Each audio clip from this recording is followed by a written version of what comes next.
跳槽到 IH 炉的心得，就是可以放得下3菜1汤，做菜的时候不会整个很热，这东西还蛮神奇的。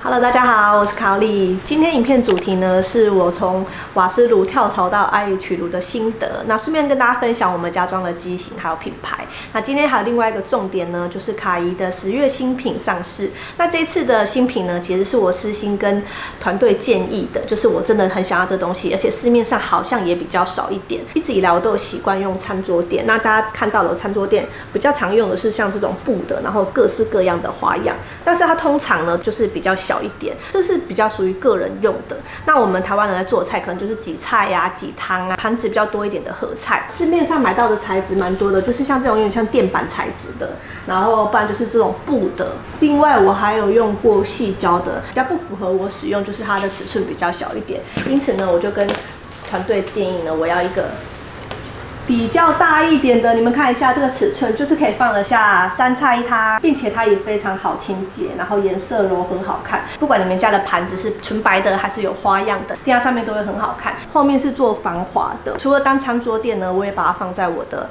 电脑桌前面，当做桌垫使用，因为它就是有点像一个大的滑鼠垫，或是当做一个保护层柜的垫子什么的，其实都可以。平常收纳我就是直接2个叠在一起，然后今天换花色的话，我就把这个拿起来，不用担心收纳，直接叠着，因为它也不会很厚。这是我们做2个花色，然后2个不一样的颜色，这是有点粉红色的，然后这是有点藕粉色的。远远看是格子，然后仔细看它这边是花瓣的，这就是烟花图案的，不用有选择障碍，一组就是2张。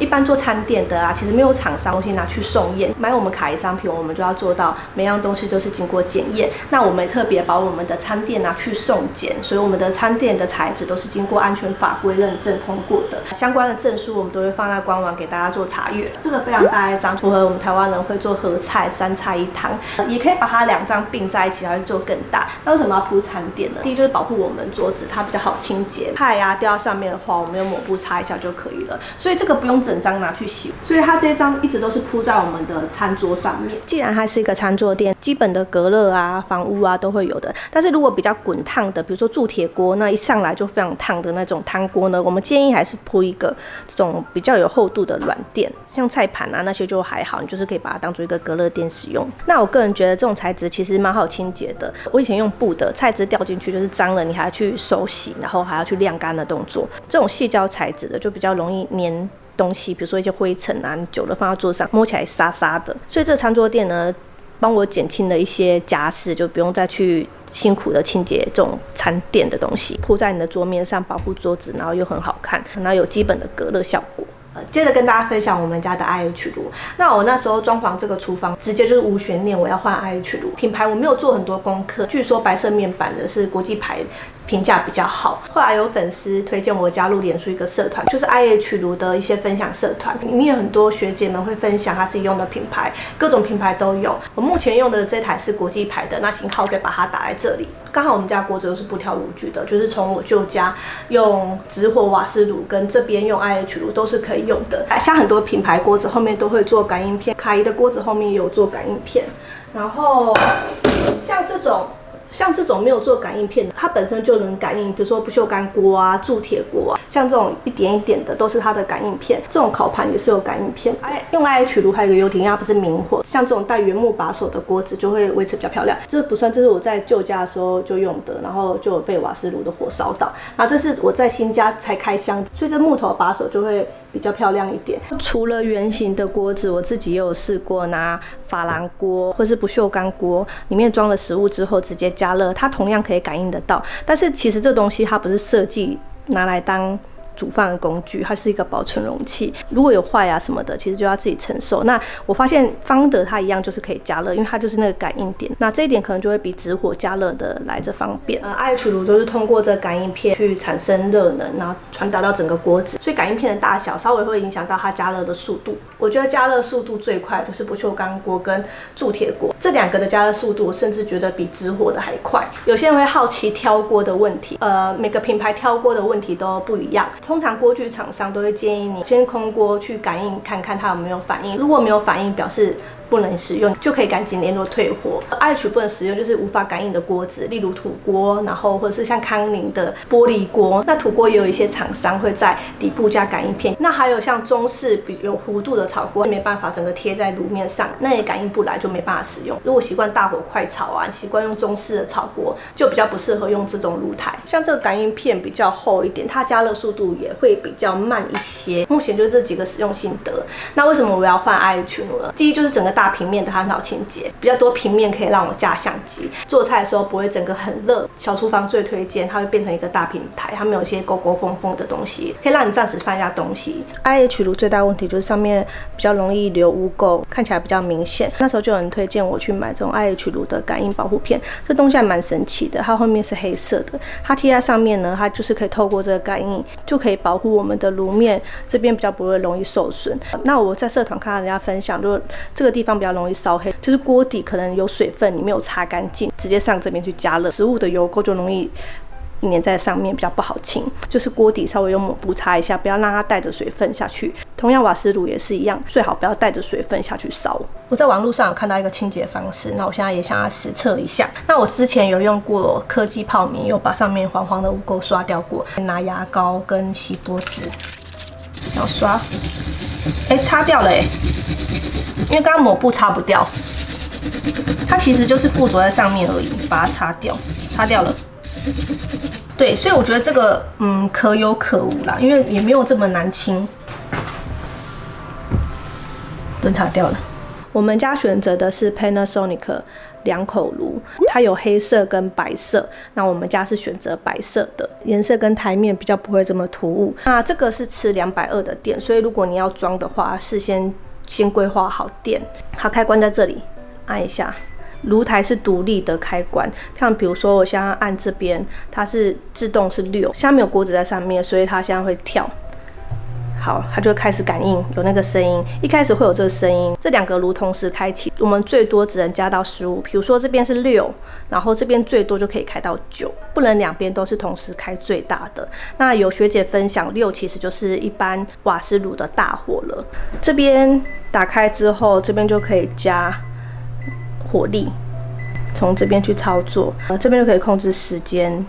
所以在炖粥啊、煮汤啊，这点就非常方便。说到有没有后悔呢？我觉得完全没有，因为我现在用起来是非常满意。虽然我没有用过其他品牌，但我对 IH 炉煮饭这件事情呢，是觉得很想要推荐给大家的。就是第一，好清洁，没有勾勾缝缝的。那现在很多炉具都已经做到不挑炉具 IH 炉可以使用了，所以我觉得锅子来讲不是一个大困扰。有些人觉得 IH 炉做出来的东西没有锅气，但是我觉得有没有锅气其实是看锅子。像我用铸铁锅，它也是很有锅气，它加热速度也是很快，然后也是可以把锅子加热到很烫。因为我们是开放式厨房，平常料理的手法比较少用大火快炒。如果要做一些油烟比较大，比如说烤啊或者是炸的东西，我就会搭配小家电，比如说气炸烤箱。我今天一样会跟大家示范料理，比如说炒啊、煮汤啊。因为我这样已经用了3个月了，我所有的锅子都体验过一次，不锈钢的铸铁锅、铸铁汤锅，然后炒菜锅都用过了。就是像我说的感应片如果比较厚一点，我就觉得它的感应效能比较差。但是不锈钢的跟铸铁锅，它们加热速度，我甚至觉得比直火加热的还要快。那如果有其他想要知道的问题呢，就可以在底下留言告诉我，我再抽空留言回复给大家。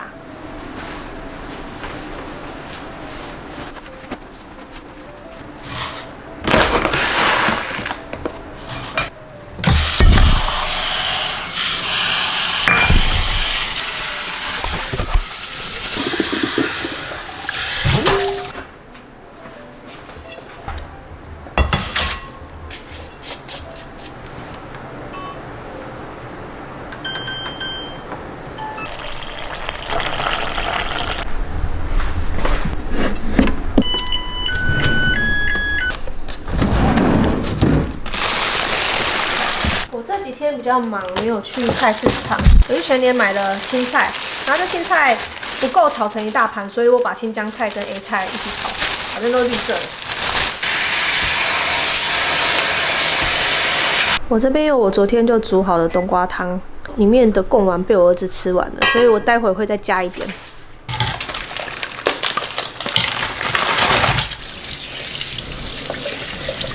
我们先来处理鱼片，剪刀。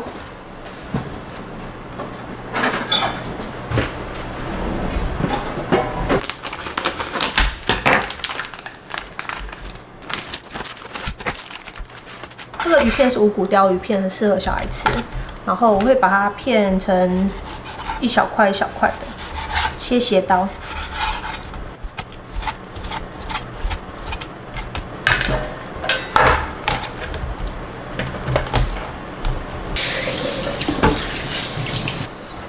好，接着我们来腌鱼片，一点点米酒，一点点就好了，一点红椒粉。这红椒粉不会辣，它就是有颜色比较漂亮。这个是胡椒粉，稍微抓腌一下。不知道大家有没有到调味粉的困扰？像有时候我们在腌东西呀，然后做料理的时候，不管是你是用调味罐，或是用这种夹子，都没办法单手操作。凯现在在开发一款可以单手打开的面粉罐或者是调味料罐，然后可以直接操作。那盖子还是有一些机构上的东西要调整，所以还是需要一点时间。这个可以用气炸烤箱，然后喷一点油。今天我的茄子肉末想要用炒锅，鱼片用气炸烤箱，然后另外再用炒锅炒一道菜，然后汤也有了。然后我还要买一些毛豆。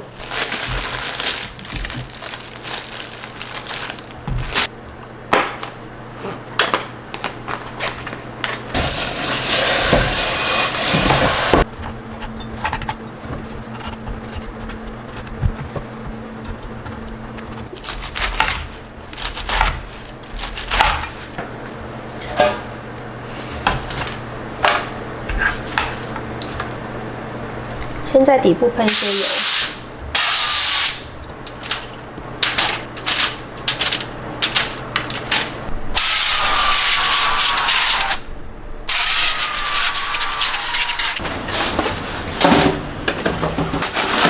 这个待会上下层要交换，翻面然后再喷一些油。我习惯把温度调高一点。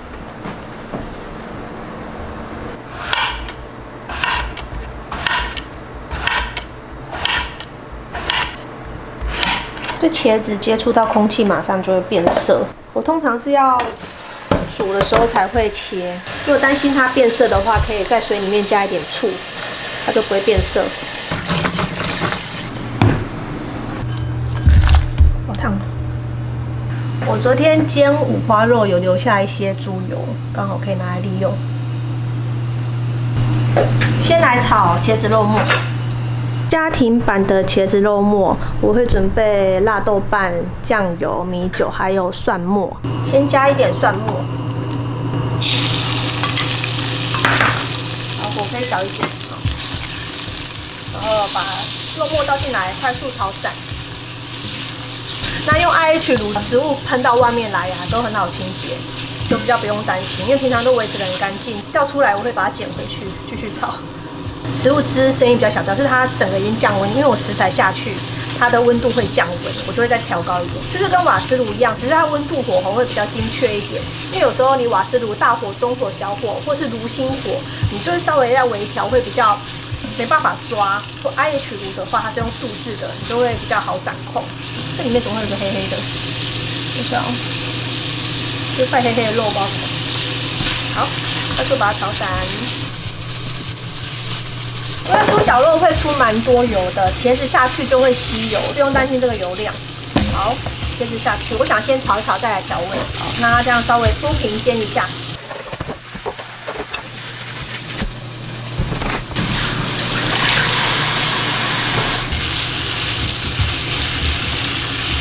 可以调低一点。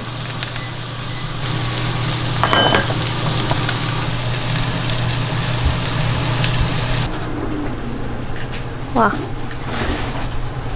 这个把它往上面调，会有点黏住哎，好像不用翻面，因为我底下有铺油，它底下看起来还是有焦脆。好，那我不翻面好了。我觉得时间不够，我会再调几分钟，多几分钟，因为毕竟它不是明火，所以有点不知道那个火力到底要怎么调整，所以我都是直接观察食物在锅子里面的状态跟声音。下去啊，那种滋的声音很大声，表示就是它温度很高。那食材喷到外面来没关系。就毫无压力。哦，这次买到的茄子是胖胖圆圆的，我就切滚刀。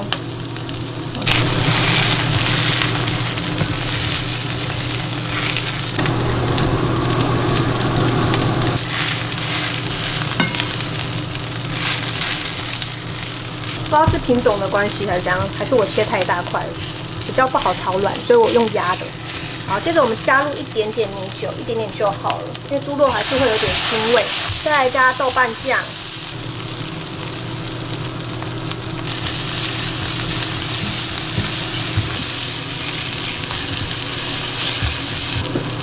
比较大块，我把它剪一下好了。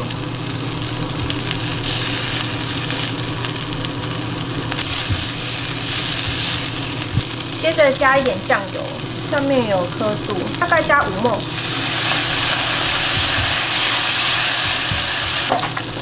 加入一些绿色的冷冻葱花配色。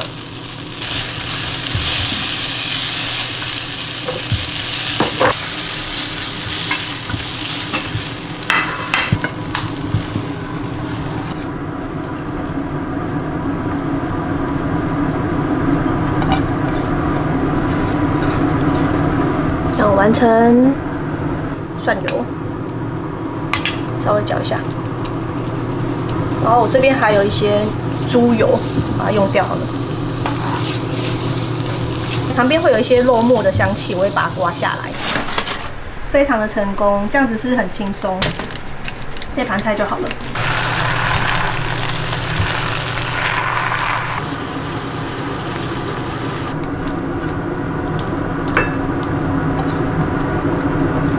炒青菜。